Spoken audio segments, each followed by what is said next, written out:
Friends, ऐसे question को 99% लोग गलत करते हैं।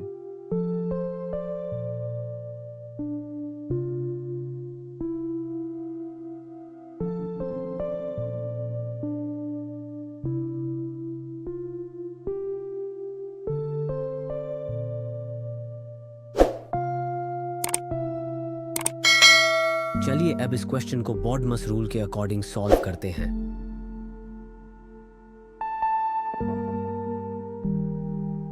पहले ब्रैकेट, सेकंड ऑर्डर यानी पावर और रूट, उसके बाद डिवाइड और मल्टीप्लाई में से जो पहले आए वो सॉल्व करेंगे। लास्ट में एडिशन और सब्ट्रैक्शन में से जो पहले आए वो सॉल्व करेंगे।